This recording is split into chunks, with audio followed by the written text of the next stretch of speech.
Hi there. In this video we will be taking a look at something really cool that PeakTech sent in, and this will open up a lot of possibilities on the channel.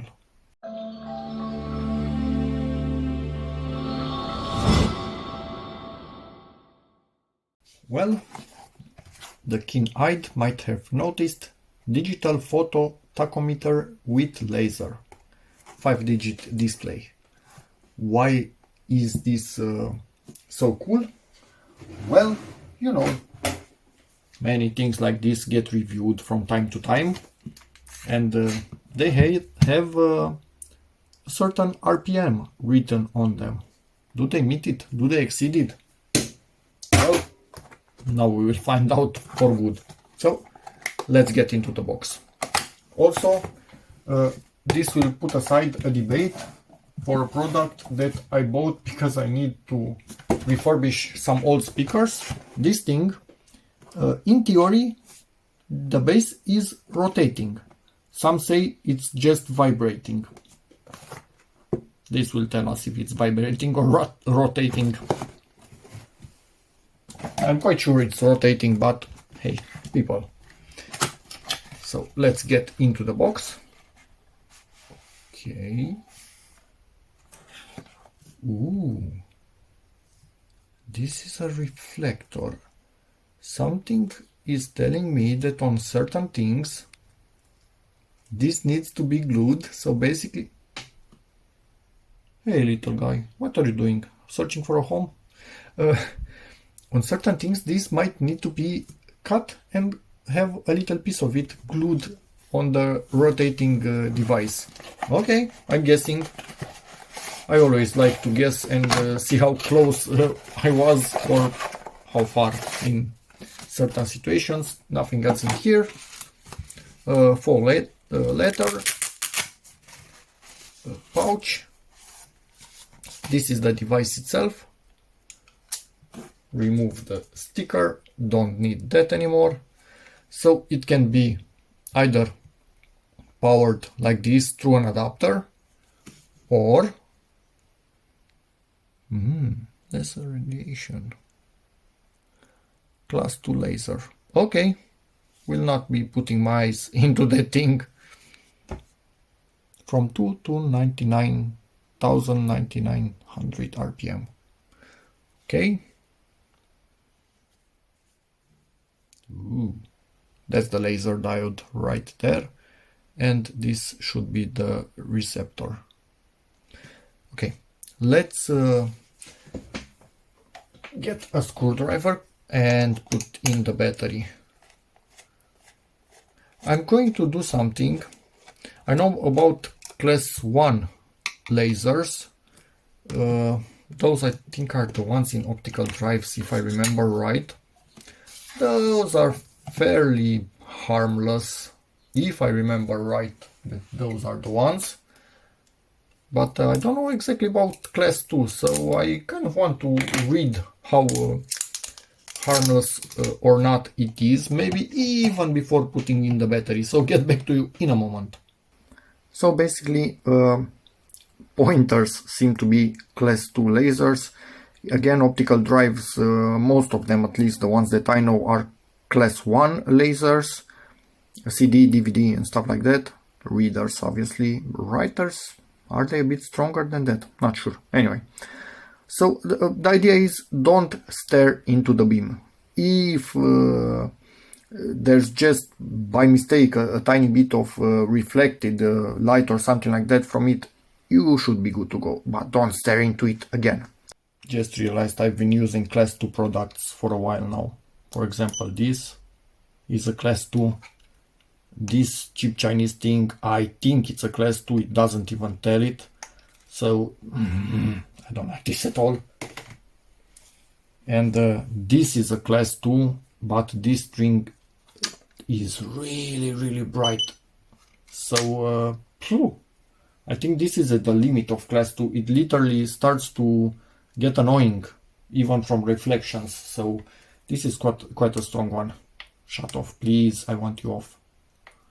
So this will not be that annoying for sure. Let's plug in a battery.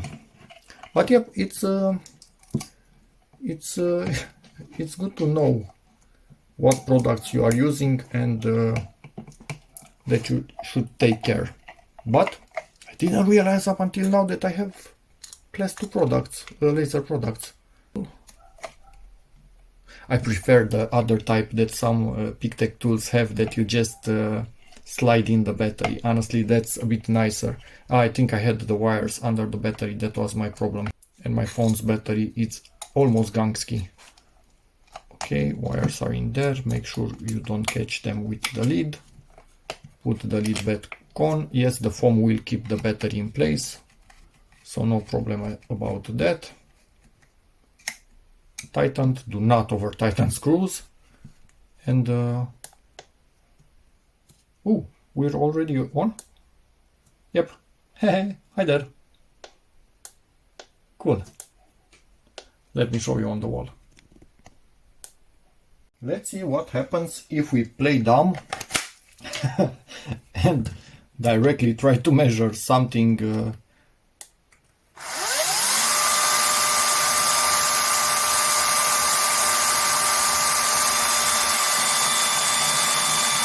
Nope, that's not happening.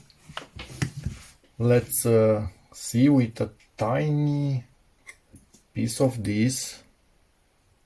I could read the manual, but where's the fun in that?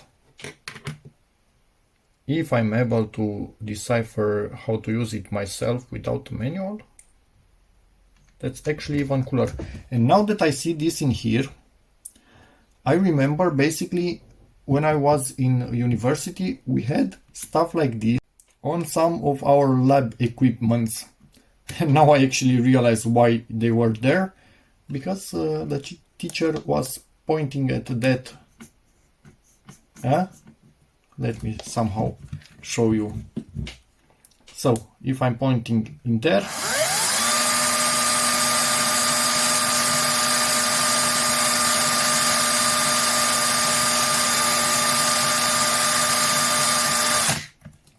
what? Let's see. RPM. So that thing was a counter? Really?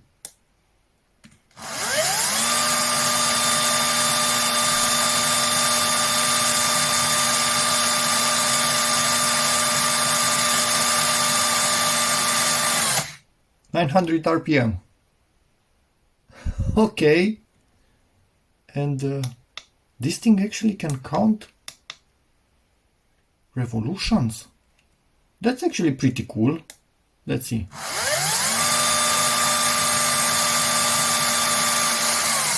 I kind of need to learn the distance. Yeah, it's counting revolutions. I think you need to be at a certain distance from the device.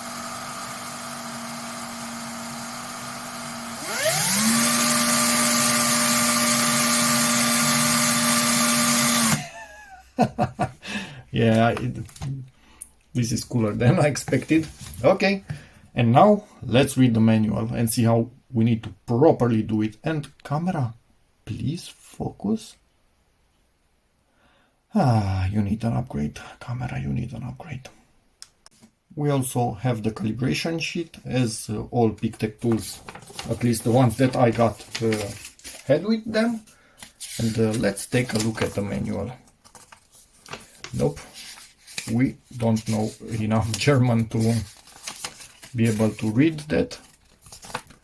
So yeah, again, class 2 laser, nothing bad about it. As I initially thought, it's just normal for such tools. Memory, okay. And mode switch. It's quite a simple to use device. It has minimum, maximum. Okay. Nice.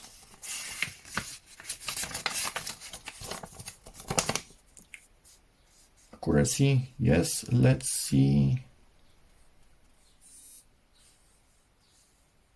Accuracy, okay. So from 5 centimeters to half a meter. it's going to do the detection. Okay, that makes sense. 9-volt battery, reflecting tape marks. Yep. That's quite obvious. So I guessed it right. Okay.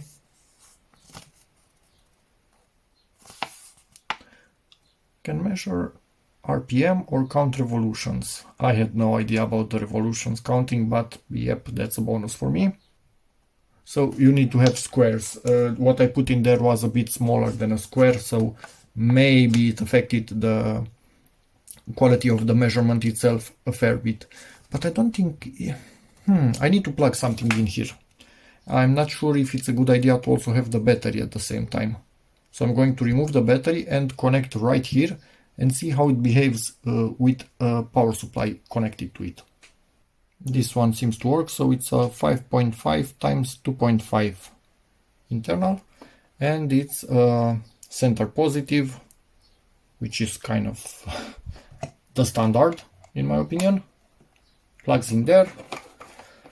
Let's give it 6 volts from this beefy guy. Could be a bit overkill. Let's see. Make sure I don't give it more than that because I don't want to damage it. Unplug something from the wall and cut the light by mistake. Now, it's on. Okay, little friend. Or might behave exactly like with a battery. I've got no clue. Yep, it does behave like a battery, like with a battery. Doesn't do anything different. Long hold on this. Nope, nothing. Long hold on memory. Nope, nothing. So it just recalls what you just measured. Let's put... where's my spinning thingy? Let's put a bigger patch. A square one, basically. Let's cut a square one from this and glue it in there. Just peeled this one off, and I want to mention the glue is really good on it. And me being kind of a hoarder, I'm not throwing it away, I'm just putting it on the back of this. Don't blame me, we lived in communism, so the second you have something, you don't want to give up on it, even if it's in theory something that you can get it again and again. I don't give up on anything. And now this is a spot for it to read. How can I hold this in a way that you can actually properly see what I'm doing? And yes, I will switch to battery in a moment because it doesn't make sense to not switch to battery. Let's see how you can see this better.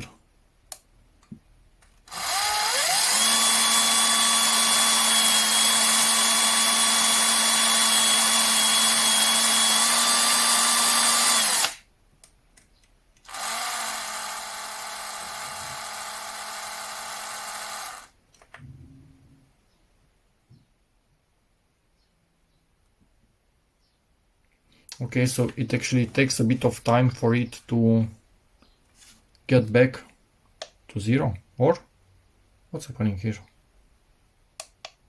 Max, minimum, last.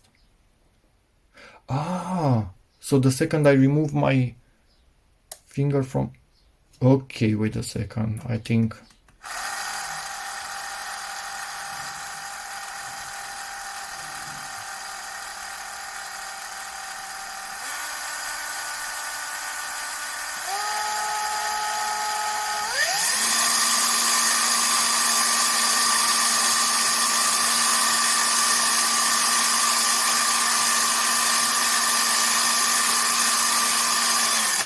Yep, so it remains locked to what I had last in my reading.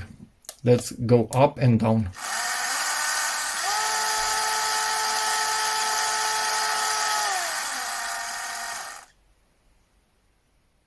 But it doesn't... Oh! So it doesn't like... When it's not seeing that anymore, it remains locked the same as if I would simply remove this. So it kind of searches for this, and if it doesn't see it anymore, it's not registering any RPM, and it's showing you the last measured value when it was able to see it.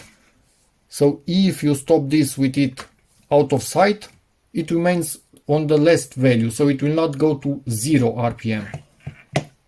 Okay, can I? Yeah, sorry about that. Hopefully you can manage.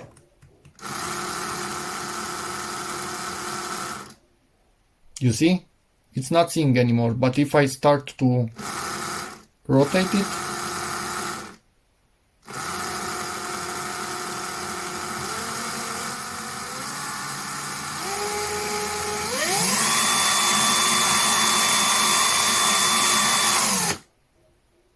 so the second it's not seeing it anymore, it remains to the last registered value.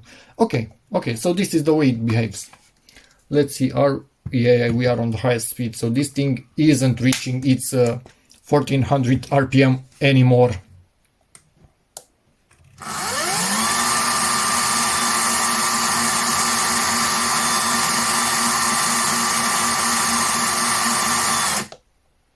But now looking at it, this is actually pretty bad. Kind of the noise that it makes. You can literally see this is spinning really slowly, and it should be going 400 RPM. It's not that. 1400 RPM, it's not that. So, this is a bit used and abused. But fear no more. We need to take that little patch.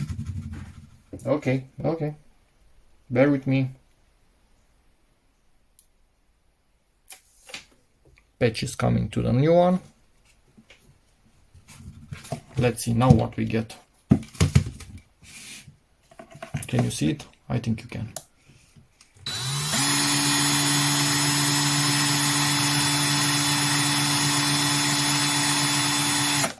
$480 RPM. What should this thing do? 550. So this is much closer to what it should actually be able to do.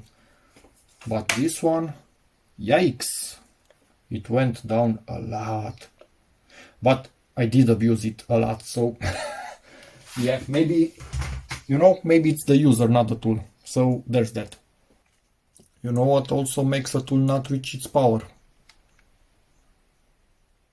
A user that does not check the charge of the battery itself.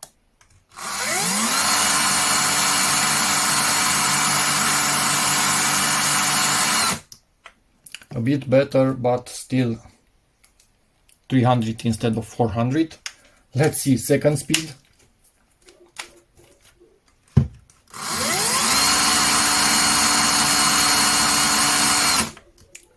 $1,091 instead of 1,400. Jesus, could I actually start talking properly? You know what? I'm insisting. So let's see with this battery.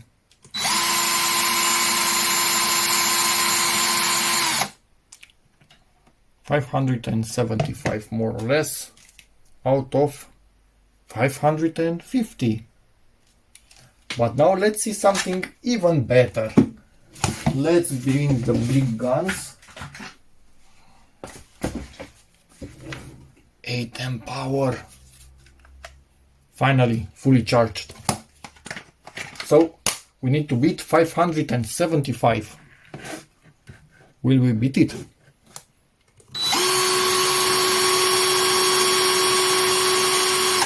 Yes, we will. And let's see in the beat up tool. Why is it so fun to check something like this? Maybe just for me, but it's fun. So the bigger the battery, higher the RPM.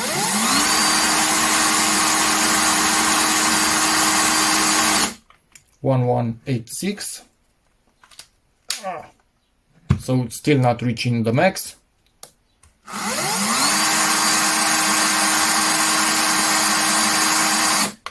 $329. Nope, this one cannot reach its max anymore. So the gears are starting to be a little bit beat up at the moment. If you read the manual, you actually understand what can be done to read even really low RPM. So basically, let's say I want to read extremely low RPM with this. So I put one tape here, another tape here, and the third tape here. And this will show me, I don't know, let's say 90 RPM. I divide that by 3 because I have 3 marks on it. And it means it's actually going at 30 RPM. And also, if you have something reflective, let's say this whole thing is reflective, I would need to put black tape and then this on top of the black tape. So yeah, there's that. Really cool little device, but it seems if you want to measure continuously or be in the counter mode, you kind of need to do that weird thing where you have it plugged in and you tighten a little vise on top of this, and it seems if you break the laser, it's counting. Do you see this? So yeah, there's that. PeakTech. Sorry for showing this. I don't recommend anybody uses the tool like this, but this is what I was talking about. Decided to test what happens if we have the battery, as you can see, and also plugged in this in at the same time. Well, basically nothing, but let me see. So directly when you plug it in,